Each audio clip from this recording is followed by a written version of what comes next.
सूर्यकोटि समप्रभा निर्विघ्नं कुरु सर्वकार्येषु सर्वदा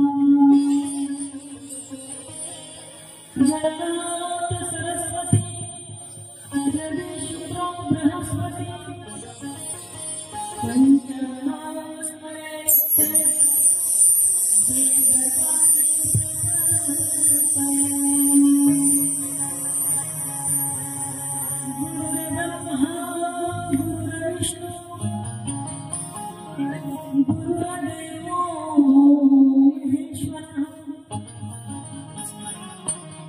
गुरु साक्षात् परब्रह्म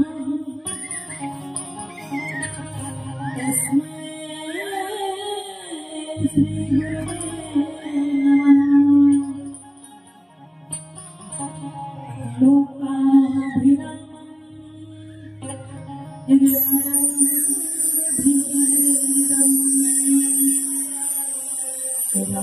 राजीवनेत्रं रघुवंशनाथं कारुण्यरूपं करुणाकरं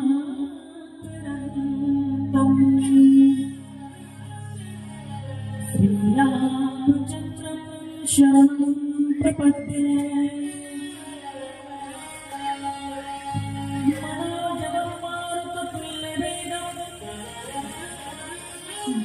जितेन्द्रियं बुद्धिमतां वरिष्ठं वातात्मजं वानरयूथं श्रीरामदूतं शरणं प्रपद्ये। समचरणसरोजं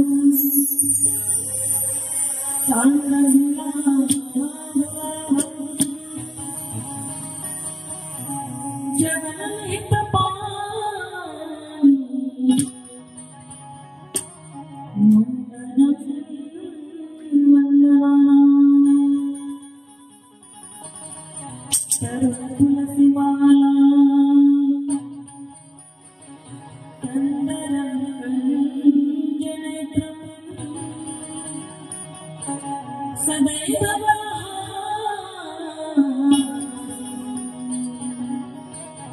विद्यं चिन्तयामि।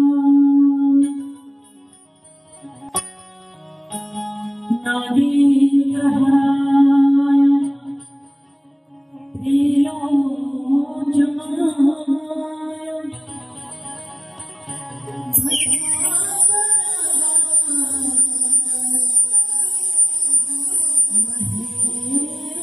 महेश्वराय नित्याय बुधाय दिगम्बराय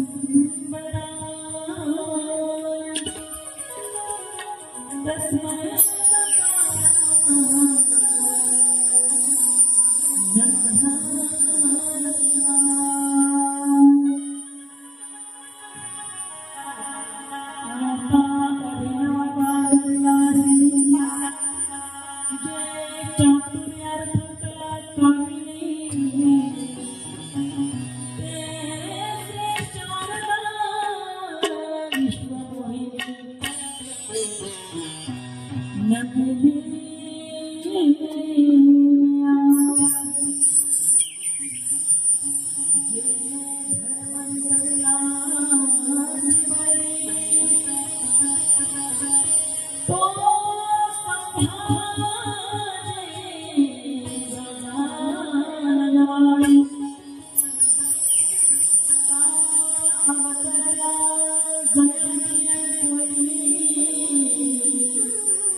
चरण करुणी साष्टांग नमन करतसा साष्टांग नमन करतसा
रामचंद्र भगवान की जय।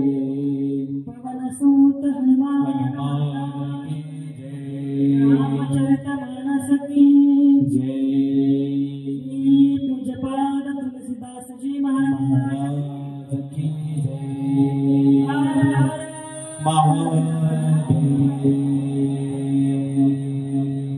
आज के आनंद की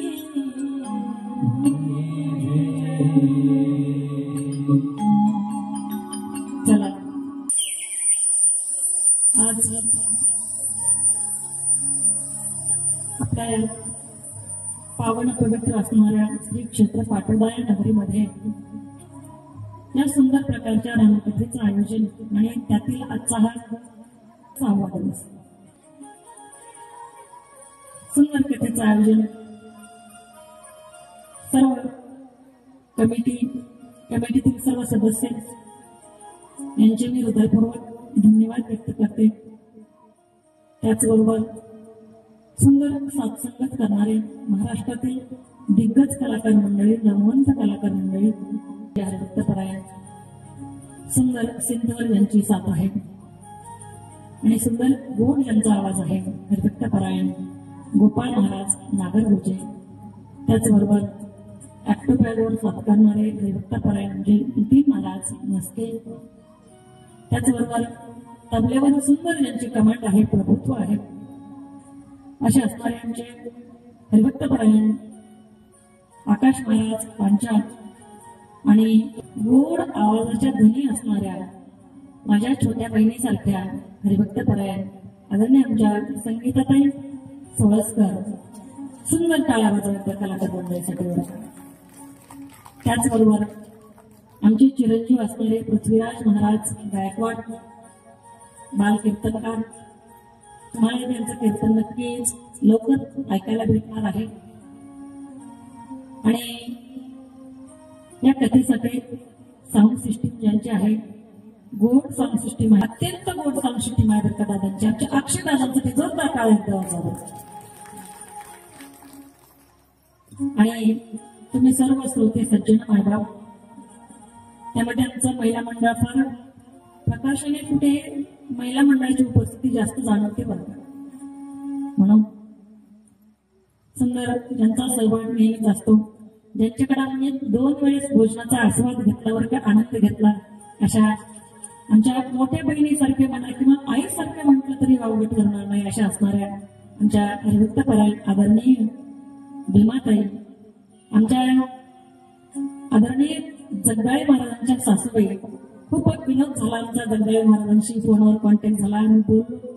खूप सुंदर ज्यांचा स्वभाव आहे, गोड ज्यांचा स्वभाव आहे, त्यांच्याकडे 2 वेळेस जेवणाचा आनंद आम्ही घेतला. त्याचबरोबर आमच्या मंगलताई असणाऱ्या, ज्यावेळी मी पहिल्यांदा पाटोद्यामध्ये आले होते त्यावेळेसही कार्यक्रम माझा जगनभाऊ मुळे यांनीच घेतलेला होता. आणि पहिल्यांदा आल्यानंतर ज्यांच्या घरी आम्ही जेवलो होतो आणि परवाही ज्यांच्याकडे सुंदर भोजनाचा आनंद घेतला त्यांच्या मंगलताई. त्याचबरोबर आमचे सुंदर गोड व्यक्तिमत्व असणारे तांबारी साहेब या ठिकाणी उपस्थित आहेत. प्रभू रामचंद्र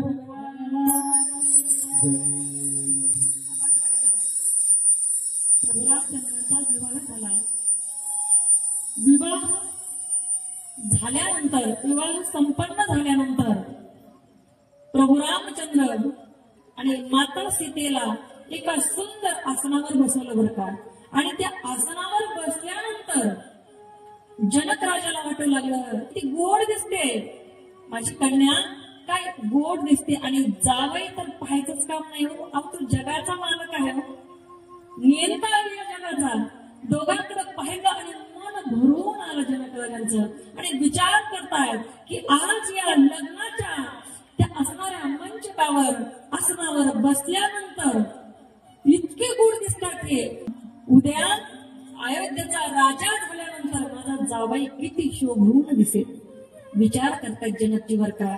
आणि खऱ्या अर्थानं त्यावेळी त्याच ठिकाणी गुरु वशिष्ठजी आले आणि वशिष्ठजी म्हणू लागले की तुमच्याकडे म्हटले आणखी अशा किती कन्या आहेत. म्हटले आमच्याकडे आणखी 3 कन्या आहेत. म्हटले तुमच्याकडे 3 कन्या आहेत तर आमच्याकडे 3 मुलं आहेत, कशाला दुसरीकडे घर पाहिजे. आणि पाहता पाहता पाहता सगळे बोलाचाली झाली. आणि ऐका ना, प्रभू रामचंद्राचे अनुज असणारे लक्ष्मणजी त्यांचा विवाह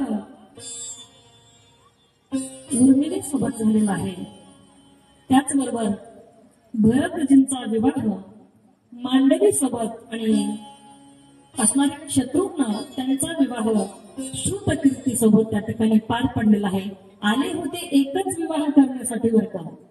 मिथिलेला कशा आले होते, एकच विवाह संपन्न करायचा या उद्देशाने आले होते. परंतु एकाच मांडवामध्ये 4-4 विवाह त्या ठिकाणी संपन्न झालेले आहेत.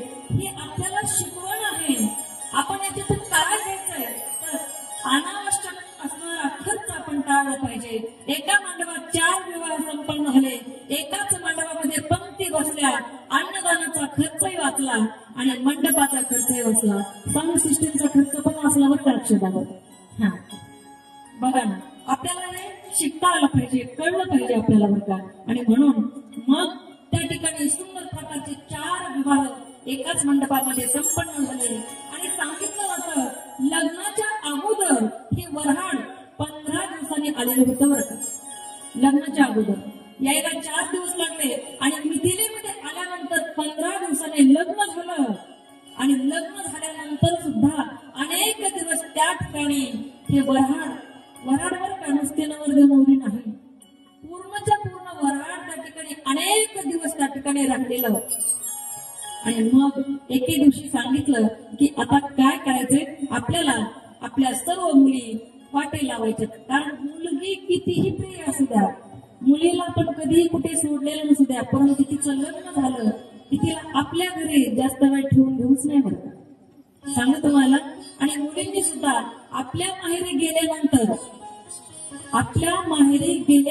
आपल्या भावाच्या संसारामध्ये अजिबात ढवळाढवळ करू नये बरं. ज्या ज्या बहिणींनी ढवळाढवळ केली आपल्या भावाच्या संसारामध्ये त्यांचं काय झालं याचे प्रमाण आहेत आपल्या समोर. शूर्पणखेनं भावाच्या संसारात ढवळाढवळ केली. रावणाला माहिती नव्हतं सीता कोण आहे, कशी आहे, कुठे आहे. शूर्पणखेनं जाऊन सांगितलं, दादा अरे मी एक आज स्त्री पाहिली, काय गोड, काय सुंदर आहे, काय सौंदर्य आहे तिचं. वास्तविक पाहता तुमच्या माहितीसाठी सांगून जाईल मी, मंदोदरीपेक्षा सीतामय्या कमी सुंदर आहे बरं. सीतामय्या सावळी आहे, मंदोदरी गौरवर्णाची आहे. मंदोदरीचं लावण्य इतकं तेजपुंज आहे, पण आम्ही श्री रामाच्या नावाने भाकरी खातो ना, म्हणून त्यांच्या बायकोचं वर्णन आम्हाला जास्त करावं लागतं. पण मंदोदरी अत्यंत सौंदर्यशील आहे बरं का. सीता मातापेक्षा सुद्धा सौंदर्यवान असणारी मंदोदरी. पण बहिणींना डोक्यामध्ये घातलं आणि तिथून पुढे रावणाचे दिवस पालटले बरं का. ऐका ना, हिरण्यकश्यपूची बहीण होलिका, तिने तिच्या भावाच्या संसारामध्ये ढवळाढवळ केली. का रे म्हणे दादा तू एवढा का वाळलास. तो म्हणला, ताई काय सांगू, एवढं कुठं मी राज्य सांभाळतो, राज्यातली माणसं सांभाळतो, एवढं सैन्य सांभाळतो, पण माझं स्वतःच पोरग माझं ऐकत नाही. त्याला म्हटलं का नाव घेऊ नको देवाचं, तू नाव घेत राहतो आणि तू माझं ऐकत नाही. सगळे माणसं माझं ऐकतात, सगळे सैन्य माझं ऐकतं, पूर्ण राजधानी माझं ऐकते, पण स्वतःचा माझा मुलगा माझ्या विरोधात देवाचं नाव घेतो. ती म्हटली तू काळजीच करू नको, मी बघते त्याच्याकडे. बघता काय माझ्याकडे मावशांना. होलिका म्हटली, हे बघा मला आशीर्वाद भेटलेला आहे, मला वर आहे, मी अग्नीमध्ये जळू शकत नाही, मग तुम्ही काय करा, अग्नी रचवा, अग्नी पेटवून द्या, लाकडा रचवा, अग्नी पेटवा आणि माझ्या मांडीवर प्रल्हादाला द्या, म्हणजे प्रल्हाद जळून जाईल आणि मी अग्नीतून बाहेर येईल. बघा होलिकेने घेतलं ना मांडीवर प्रल्हादाला, पण नामस्मरणाचा परिणाम असा झाला, होलिका जवळ भक्त शांत झाली आणि माझ्या भक्त प्रल्हादाला मात्र काहीही झालं नाही. हा नामाचा परिणाम आहे, नामस्मरण केल्याचा हा परिणाम आहे. आणि आणखी सांगायचं म्हटलं, ऐका, कंसाच्या मित्राची बहीण पुतना राक्षसी, सर्वांना पाठ आहे, सर्वांना ओळखीची, बरोबर आहे, सर्वांना ओळखीची ना. कधी भेटले होते, कथेमध्येच भेटल्या होत्या. हा, कथेमध्येच भेटलेल्या होत्या. पुतना ही कंस राजाच्या मित्राची बहीण होती बरं का. अर्थात कंसालाही तिला बहीणच मानलेलं होतं. ती पुतना म्हणजे तुम्ही काही टेन्शन घेऊ नका, त्या लेकराला मारण्याचा विडा मी उचलते. लेकरू काही साधारण होतं का बघ, अशी कोण ब्रह्मांड नायक होता तो, कर्तव्य अन्यथा कर्तव्य शक्तीचा मालक होता तो. तिनं विडा उचलला. आणि आणखी एक त्याच्या पुढे गोष्ट सांगू का मी तुम्हाला थोडस जाऊन पुढे, की जिथे माणसं मागे सरतात बाबा, जिथे माणसं मागे सरतात तिथं महिला पुढे येतात बरं का. तुम्हाला जमत तुम्ही मी करते. पुतण्यानं विडा उचलला, कुणाला मारायचा, भगवान गोपाल कृष्णाला मारायचा. पण तिला सुद्धा यमसदने जावं लागलं. पण भगवंताच्या हातून मृत्यू झाल्यानंतर यमसदनाला कोण जाईल, प्रभूच्या धामाला पात्र झाले. पण मला सांगायचं तात्पर्य की आपण असणाऱ्या आपल्या माहेरी गेल्यानंतर कधीच भावाच्या संसारात डवळाडवळ करायची नाही. पण आपल्याला कशी सवय असते माहिती का, आपण गेलो का माहेरी, बाई आई काय तब्येत झाली ग तुझी, काय दादा माझा वाळून गेला, बाई खायला प्यायला देते का तुम्हाला चांगलं व्यवस्थित, काय घर झालंय, काय घर करून ठेवलंय, घराला काही चव नाही, तिला मोबाईल बघण्याची, म्हणजे मोबाईल मध्येच असते ती सारखं, नुसतं मोबाईल पाहायला बरं वाटतं तिला. कुणाला, वहिनीला. आपण गेलो की असं म्हणतो आपल्या माहेरी. पण सांगते तुम्हाला, तुम्ही आता असं म्हणत चला, तुम्हाला आतापर्यंत कोणी सांगितलं नसेल पण मी सांगेन, माहेरी गेलं का पहिल्यांदा वहिनीला भेटायचं, गळ्यात पडून, वहिनी बरीच ना ग तू, वहिनी का, बरं वा वा वा, छान छान छान, खूप छान छान पैसा. वहिनीच्या गळ्यात पडायचं आणि वहिनीला म्हणायचं, वहिनी बरीच ना तू, तब्येत वगैरे छान आहे ना, काही कमी जास्त. वहिनीला इतका आनंद होतो बरं का. आईवडील आपलेच असतात, वहिनीला आपलंच करावं लागत असतं बरं का. आईवडील आपले असतात. मग आईकडे यायचं आणि आईला म्हणायचं, आई काय सुंदर घर दिसतंय आपलं. आई वहिनी जेव्हापासून या घरात आली ना, खऱ्या अर्थानं घराला घरपणच तिच्यामुळे आले बरं का. आणि खरंय हो, आपल्या घराची लक्ष्मी आहे ती. का म्हणून तिचं नाव नको घ्यायला, का म्हणून तिचं कौतुक नको करायला. हा, केलं पाहिजे बरं का. आणि महिलांचं कौतुक केलं तर कोणतीच महिलाची दुश्मन आहे असं कुणालाच म्हणता येणार नाही. लोक सर्रास म्हणतात बाईच बाईची दुश्मन आहे, शत्रू आहे, वैरी आहे. का? आपण एकमेकांचा द्वेष करतो.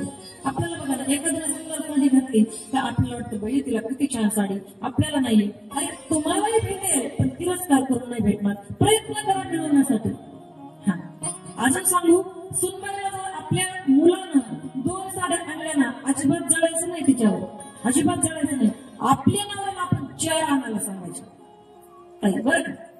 आपल्या नवऱ्याला आपण 4 आणायला सांगायच्या आणि मग तिला म्हणायचं तुला एखाद्याची ती आवडली तर घे बाई. पुढच्या वेळेस तुम्हाला सोडून साडी कधीच घेणार नाही. अगोदर सासूबाईला म्हणजे आई चला आपण दोघी घेऊ, तुम्हाला 1 घेऊ किंवा 2 घेऊ, मला पण घेऊ, आपण दोघीच जाऊ चला असं म्हणायला बरं का. आणि सांगू तुम्हाला, आपण नवरात्र साजरा करतो ना, नवरात्र पायात चप्पल न घालता साजरा अजिबात करू नका. नवरात्र उपवासच करून साजरा करा असं मला अजिबात म्हणायचं नाही. उपवास धरा तुम्ही, पण अन्नाचाच उपवास नेहमी नका धरू. एखाद्या दिवशी असा उपवास धरा की आज आपण खोटं बोलायचं नाही. एखाद्या दिवशी असा उपवास करा की आज कोणाचा तिरस्कार अजिबात करायचा नाही. एखाद्या दिवशी असा उपवास करा की एखाद्याला पोटभर आपण जेवण घालू शकू, असं काहीतरी करूयात. हा, हे उपवास करा.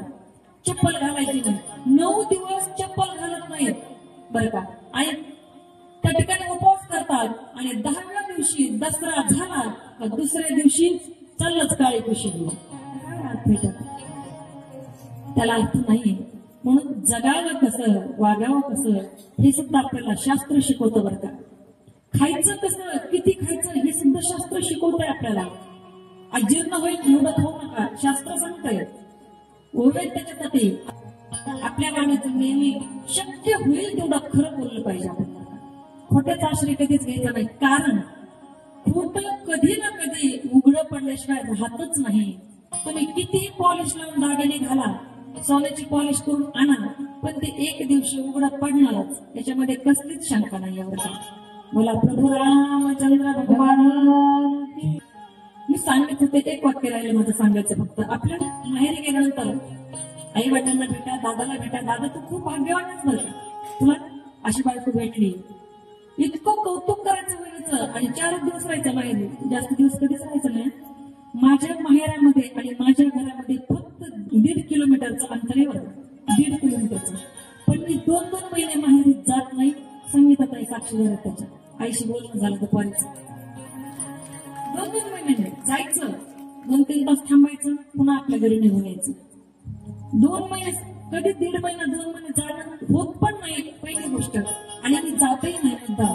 आपले आई वडील, आपले भाऊ, आपले भाऊजे खूप चांगले आहेत ना, मग त्यांना चांगलं ठेवण्यासाठी आपण थोडस एक अंतर तिथं कायम ठेवलं पाहिजे. ही गोष्ट फार महत्वाची बरं का स्त्रियांच्या दृष्टीने. म्हणून बोलले बोलता बोलता. आणि आपण वहिनीचं कौतुक केलं ना, 4थ्या दिवशी आपण निघालो ना, वहिनी म्हणते हे बघा अहो, आपल्या भावाला आवाज देते ते, अहो तुमच्या बाकीचे काम सगळे राहू द्या आणि पाठवण्यामधल्या सगळ्यात मोठ्या दुकानात जा आणि 5,000ची साडी वंशाला घेऊन या. फायदा आहे तुमचा.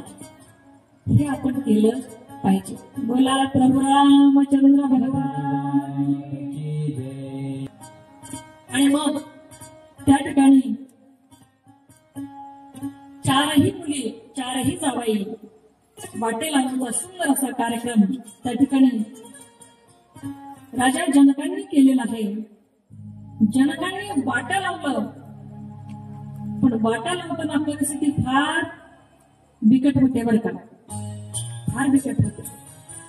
कारण आई वडिलांनी तळहाताच्या थोडाप्रमाणे आपल्या लेकराला जपलेलं असतं. 18-20 वर्षे आई वडिलांच्या घरी ती मुलगी राहते आणि त्यानंतर तिला परक्या घरी त्या ठिकाणी जावं लागतं आणि गेलंच पाहिजे. संस्कृती आहे ती आपली. आणि मग त्या ठिकाणी गेल्यानंतर सुंदर प्रकारे सर्व अयोध्यावासी प्रभू रामचंद्राचं स्वागत करण्यासाठी अयोध्येच्या वेशीवर उभे आहेत. फुलांचा वर्षाव करतायत. अयोध्येमधल्या स्त्रियांनी सुंदर उंची वस्त्र घातलेली आहेत आणि त्या सर्व आपल्या सुनांचं स्वागत करत आहेत, नवरदेव नवरींचं स्वागत करत आहेत। आणि मग दशरथ राजा आपल्या स्नुषांना, स्नुषा म्हणजे सुनांना घेऊन आपल्या मुलांसमवेत, आपल्या पुत्रांसमवेत, स्नुषांसमवेत अयोध्येमधील त्यांच्या राजवाड्यामध्ये प्रवेश करतात। आणि प्रवेश केल्याबरोबर शास्त्र सांगतोय, दशरथ राजा सांगतायत, आपल्या पत्न्यांना जवळ बोलावलं आणि सांगितलं, हे बघा, आजपासून तुम्ही तुमच्या सुनांची काळजी कशी घ्यायची सांगू का तुम्हाला? हे बोललं पाहिजे ना प्रत्येक सासऱ्याने। तुमच्या सुनाची काळजी कशी घ्यायची ऐका, कशी घ्यायची हो? पत्नी विचारू लागल्या, तुमच्या सुनांची काळजी तुम्ही अशी घ्यायची ज्याप्रमाणे आपल्या असणाऱ्या पापण्या आहेत ना, पापण्या ज्याप्रमाणे भूगोलाची काळजी घेतात ना, त्या प्रकारे तुम्ही तुमच्या सुनांची काळजी आजपासून घ्यायची आहे, असं प्रभू रामचंद्र त्या ठिकाणी लक्ष्मणजी, भरतजी आणि शत्रुघ्नजी आणि चारही त्यांच्या पत्न्या त्यांच्या समवेत आहेत आणि त्या ठिकाणी असणारे जनक राजा बोलू लागलेले आहेत। आणि मग सुंदर प्रकारे आता प्रभू रामचंद्राचा आणि सर्व बंधू असणारे त्यांचा सुंदर प्रकारचा हा संसार सुरू होतो। या ठिकाणी बालकांड संपवून आता आपण अयोध्याकांडामध्ये प्रवेश करत आहोत। आपल्याला हे सुंदर शरीर भेटले, मनुष्य म्हणून घेण्याचे अधिकारी आपण तेव्हाच होऊ शकतो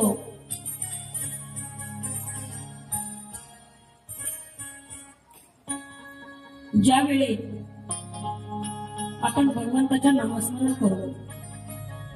आपल्याला इतकं सुंदर देह दिला, देवी दिला देह भजन घुमटा, तो हा झाला फाटा बाधिकेचा। भजनासाठी सुंदर देह दिलाय, मुख कशासाठी दिले तर भजन करण्यासाठी, प्रभूचं नामस्मरण करण्यासाठी। कान कशासाठी दिले तर त्याची स्तुती ऐकण्यासाठी। डोळे कशाला दिले तर त्याचं रूप पाहण्यासाठी। पाय कशाला दिले तर तीर्थयात्रेला जाण्यासाठी। हात कशाला दिले तर दान धर्म करण्यासाठी। हात कशासाठी दिले? एका गावामध्ये मी असंच म्हटलं, हात कशासाठी दिलेत? खालून एका दादाचा आवाज आला, आपल्या शेतातलं सोडून दुसऱ्याच्या शेतातली मका आणून आपल्या म्हशीला टाकण्यासाठी।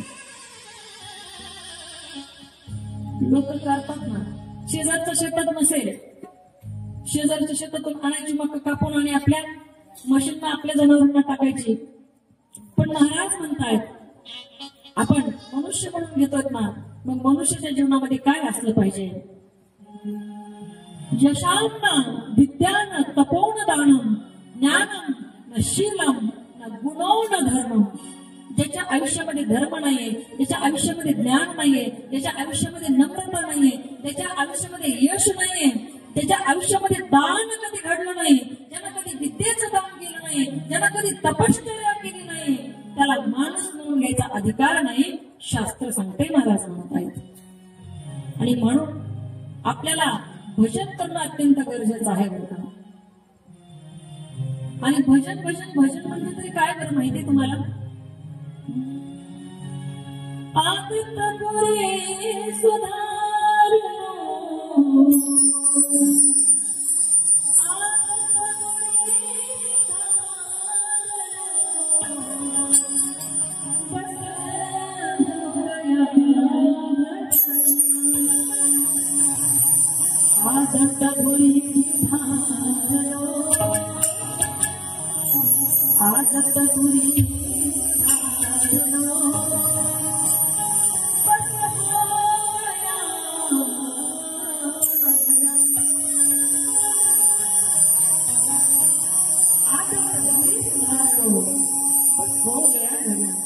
आपल्याला ज्या वाईट सवय आहेत ना, त्या सवयी बंद करा, आपलं भजन त्याच्यामध्ये सुद्धा होऊ शकतं।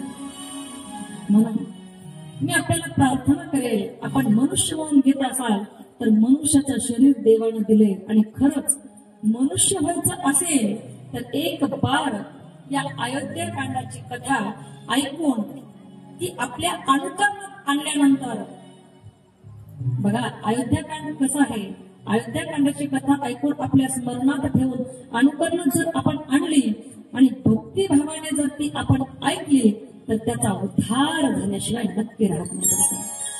एवढं सुंदर हे अयोध्याकांड आहे. पूज्य गोस्वामी तुलसीदासांनी रामचरितमानस केले आणि त्या रामचरितमानसामध्ये असणारा हे अयोध्याकांड. या अयोध्याकांडामध्ये काय आहे? पत्नी कशी असावी, पती कसा असावा, भाऊ कसा असावा, मोठा भाऊ कसा असावा, लहान भाऊ कसा असावा, आई वडील कसे असावे, या सर्व गोष्टींचं त्या ठिकाणी या अयोध्याकांडामध्ये वर्णन केलेलं आहे. बरं का, आपल्याला एक प्रश्न पडतो बरं का, की आपण खऱ्या अर्थानं जी माणसं चांगली वागतात त्यांच्या मनात हा प्रश्न पडतो बरं का, की सर्वस्व पणाला लावावे असा आता संघर्ष कोठे आहे? सर्वस्व पणाला लावावे असा संघर्ष आता कोठे आहे? सर्वांनी नाचावे गावे असा शाश्वत आनंद कोठे आहे? सोसेल जो दुःखाचा सागर असा कुंभज आज कोठे आहे? आणि गहरा काळोख संपो पाहणारा, गहरा काळोख संपो पाहणारा असा आता सूर्य कोठे आहे? असा आता सूर्य कोठे आहे? हा प्रश्न नीतीने धर्माने वागणाऱ्या माणसाला पडतो. पण ऐका, या प्रश्नाचं उत्तर आपल्याला रामचरितमानस देते. बघा, रामचरितमानस हे एक प्रकारचा सागर आहे आणि याच्यामध्ये आपण जेवढ्या वेळेस डुबकी मारू, जेवढ्या वेळेस त्याच्यात डुबण्याचा प्रयत्न करू, तेवढ्या वेळेस आपण त्या ठिकाणी उसळून वर येऊ, तरंगून जाऊ, अर्थात तरुण जाऊ. म्हणून सुंदर अशा प्रकारचं रामचरितमानस मधील अयोध्याकांडाची सुरुवात आपण करत आहोत. जीवन फार अवघड आहे बरं का, आणि जीवनामध्ये सतत आनंदही कुणाच्याच नाहीये आणि सतत दुःखही कुणाच्याच नाहीये. दुःखही थांबत नाही, मी मत आहे, दुःखही थांबत नाही आणि आनंदही थांबत नाही. जीवन कसं आहे बघा, जीवनात कधी हसावं लागतं तर कधी रडावं लागतं. जीवनात कधी हसावं लागतं तर कधी रडावं लागतं. सुंदर धबधबा होण्यासाठी पाण्यालाही उंचावरून पडावं लागतं, उंचावरून पडावं लागतं. पाण्याला सुद्धा उंचावरून खाली आपटावं लागतंय, तेव्हा तो सुंदर दिसतो धबधबा. आणि तसंच जीवन सुद्धा तसंच आहे. आपल्याला त्रास होईल, त्या ठिकाणी दुःख होईल, पण आनंद सुद्धा होणार. कारण रात्रीनंतर दिवस असतोच, यामध्ये काही शंका नाही. आनंदानंतर दुःख, दुःखानंतर सुख येतच राहतं. पण आलेल्या प्रत्येक गोष्टीचा सामना आपल्याला हसत हसत करता आला पाहिजे बरं का. त्याला खरंच जीवन जगतोय आपण असं म्हणावं लागेल. आणि याच अर्थाने मला सांगायला आवडेल की अयोध्याकांड एक श्रेष्ठ व्यक्तिमत्वाचा मूलाधार आहे. अयोध्याकांडामध्ये विशेषत्वाने भरतजींचं चरित्र आपल्याला ऐकायचे बरं का. काय भरतजींचं चरित्र आपण सर्वांनी ऐकलेलं असेल, परंतु ऐका, जेव्हा जेव्हा वक्ता बदलतो ना बरं का, मंगलताई, विमताई, जेव्हा जेव्हा वक्ता बदलतो ना तेव्हा तेव्हा कथेचा भाव सुद्धा बदलत असतो बरं का. तुम्ही हीच कथा दुसऱ्यांच्या तोंडून ऐकली, त्यांचा भाव वेगळा आहे सांगण्याचा, सांगण्याची शैली वेगळी आहे, भाव व्यक्त करण्याची आपापली एक पद्धत आहे वेगवेगळी. म्हणून कथाकार बदलला की कथेमध्ये थोड्याफार फरकाने भाव बदलतात. रामचंद्र भगवान आपण या जन्माला आलो का आलो हा प्रश्नही आपल्याला पडला पाहिजे. मी नेहमी सांगत असते, आपल्या अगोदर माणसं काही कमी नव्हती. आपण जन्माला आलो याचा अर्थ असा आहे की भगवंताला आपल्याकडूनही काहीतरी करून घ्यायचं नक्की, त्यासाठी आपण जन्माला आलो बरं का. पण आपण काय करतो, जन्माला येतो, मग 10, 12, 15, 20 वर्षाचं झालं की शिक्षण संपल्यानंतर एखाद्या ठिकाणी नोकरीला लागतो, कामधंदा करतो, पैसा कमवण्याच्या भानगडीत पडतो. पैसा जरूर कमवा, पैसा कमवणं काही या मताची मी अजिबात नाहीये. एकाच्या घरामध्ये किलोने सोनं असावं असं मला वाटतं, एकाच्या घरात किलोवर सोनं असावं. पण ज्या तिजोरीमध्ये तुम्ही सोनं ठेवताय ना, त्याच तिजोरीमध्ये एका बाजूला संस्कृती जतन करून ठेवा, तेव्हा तुमच्या सोन्याला काही होणार नाही. लंका सोन्याची होती पण जळाली, कारण धर्म नव्हता, नीती नव्हती, संस्कृती नव्हती. द्वारका सोन्याची होती पण बुडाली, कारण नीतिमत्ता शेवटी राहत नाही, हे वास्तव आहे बरं का. आपणही कमवलेल्या धनावर जास्त गर्व, जास्त अभिमान थोडा अजिबात दाखवायचं नाही. कारण इथं जन्माला आलेला प्रत्येक जण जाणार आहे आणि जाणार सुद्धा तुम्ही म्हणता 10 रुपये काय नाही, 1 रुपया सुद्धा नाही. पण मी सांगेल तुम्हाला, मी जरा वेगळं सांगणारी पोरगी बरं का, तुमच्या माहितीसाठी सांगते. 1 रुपया प्रत्येक जणांना दिला जातो बाबा, 1 रुपया प्रत्येक जणांना दिला जातो. देतात ना तुमच्याकडं? आतापर्यंत कोणी श्रीमंताचा माणूस मला 2000ची नोट चिटकवली का त्यानं? नाही चिटकवली. काय चिटकवतात? 1 रुपयाचा ठोकळा. चिटकवणारी माणसं आपल्याच घरातले माणसं म्हणतात, कमवच नाही एवढं, रात्रीचा दिवस दिवसाची रात्र केलीस, मर मर मर मर मरलास, पोटाला कधी वेळेला खाल्लं नाही, इतकं कमवलंच ना. तू कमवलेल्या बँकेच्या सगळ्या अमाऊंटवर आम्ही कब्जा मिळवणारच. पण हा 1 रुपया आहे ना, हा 1 रुपया तुला देतोय आम्ही, लावला कपाळाला. 1 रुपया तुला देतोय. जर तुझ्यामध्ये हिंमत असेल, क्षमता असेल, तर हा 1 रुपया फक्त तू घेऊन जाऊन दाखवा. ते म्हणतात प्रत्येक गोष्टीमध्ये, मी नेहमी सांगत असते, each and everything is a reason. प्रत्येक गोष्टीला कारण आहे. आपण ज्या ज्या गोष्टी करतो ना, त्या प्रत्येक गोष्टीला कारण असतं. लग्नामध्ये असो आणि आणखी कुठल्याही कार्यक्रमामध्ये असो, ज्या परंपरा आहेत ना, त्या परंपरेला फक्त शास्त्रीयच कारण नाही, तर त्यामागे वैज्ञानिक सुद्धा कारण आहे. बघा, उदाहरणार्थ सांगेल, आपल्या दारात तुळस असावी, प्रत्येक जण म्हणतं, आणि प्रत्येकाच्या दारात तुळस आहे.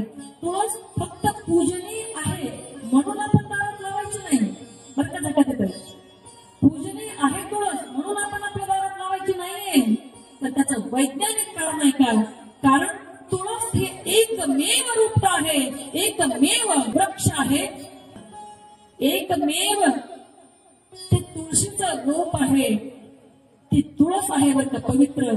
ती कार्बन डायऑक्साईड सोडत नाही, ती फक्त आणि फक्त ऑक्सिजन सोडते. म्हणून ती आपल्या दारात कायम असावी. ऑक्सिजनचं आपल्याला वितरण होत राहतं. म्हणून प्रत्येक गोष्टीमागे शास्त्रीय आध्यात्मिक कारणासोबत वैज्ञानिक कारण सुद्धा त्या ठिकाणी आहे. म्हणून आपण त्याचाही शोध घेत गेला पाहिजे. मी सांगत होते, आपण धनाने जास्त श्रीमंत झालो तरी सुद्धा अजिबात कधी उठायचं मातायचं नाही बरं का.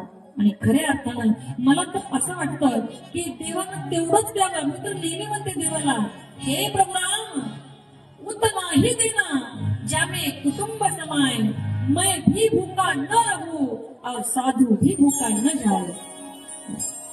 देवा एवढंच दे. वाजवू शकता तुम्हाला टाळ्या, जोरात वाजवायचं जरा आणि मोकळ्या मनानं वाजव. म्हणजे कुठे त्यांना वाटतं मी चिठ्ठी वाजवा लागली का बाई, हे नाही वाजव ते नाही वाजव, असं काही नाही. कुणी तुम्हाला काही करणार नाही.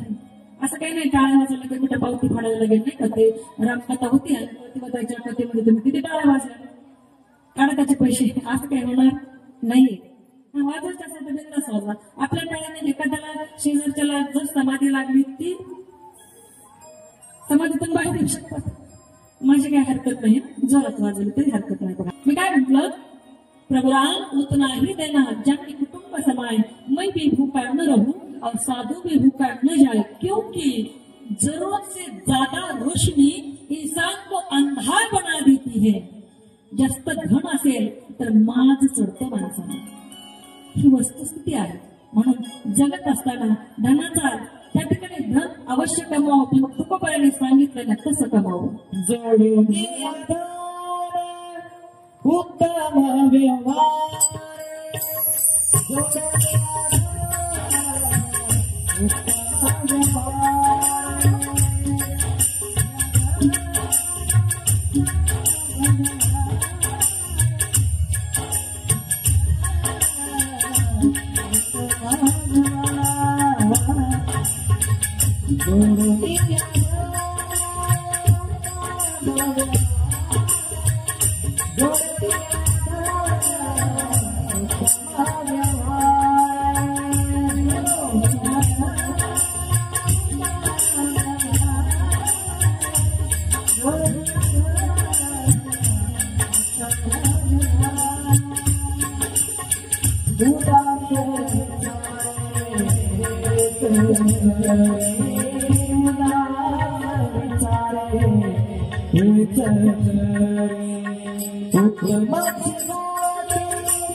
जोडणी आधारा उत्तम जोडणी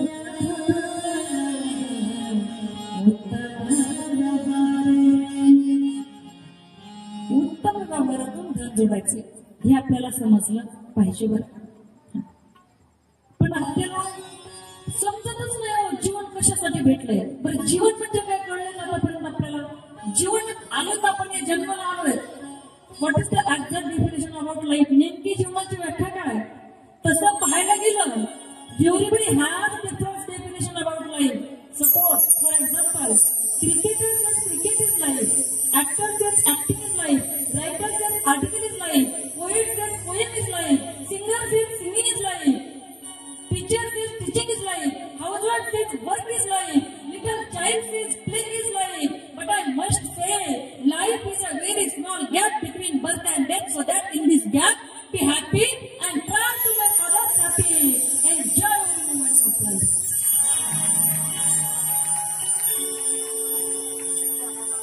काही जणांना म्हणजे कळलं म्हणजे बऱ्याच जणांना कळते. माझ्यासमोर एज्युकेटेड हाय एज्युकेटेड माणसं इथं असू शकतात. आपल्याला परिचित नाही आहेत पण आहेत असं काही नाही. आणि मला फार येत आहे म्हणून मी कधीच बोलत नाही बरं का. मी नेहमी सांगत असते English language is the most important thing for the communication.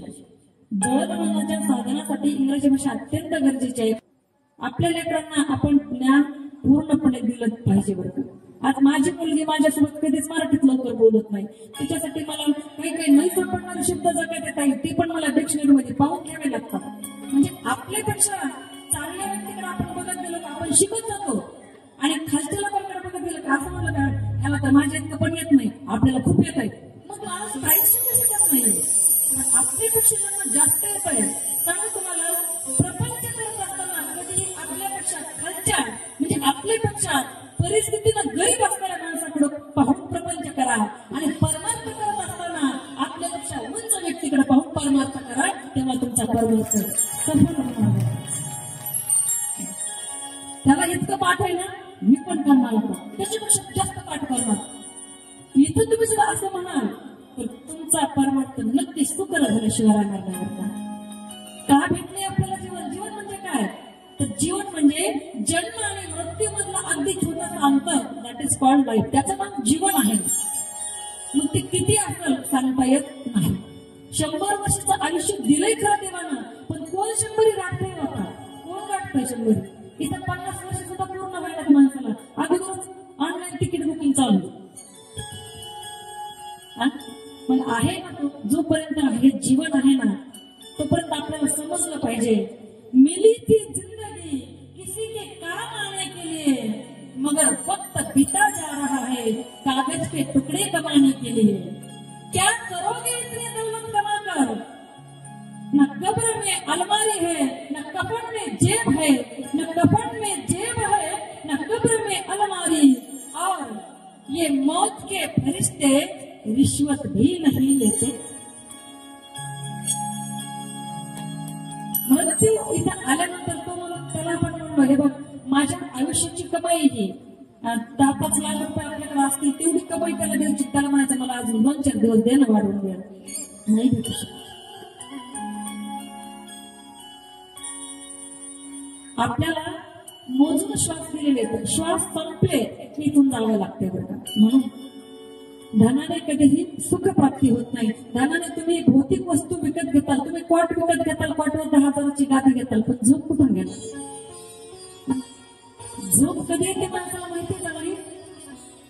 ज्यावेळी आपण कधी पाप कर्म करत नाही ना आपण कधीच कुणाला दुखवत नाही त्यामुळे आपल्याला चांगली झोप लागते. काय माणसं म्हणतात एवढ्या गोळ्या खाता हो पण झोपच येत नाही. येणारच नाही तुला. सगळ्यांची मुडकी म्हणून तू बसला तुला झोप येईल कशी. सुखाची झोप तेव्हा लागते बालपणी चांगली कर्म केले की तारुण्य चांगलं जातं. तारुण्यात चांगली कर्म केले की म्हातारपण चांगलं जातं.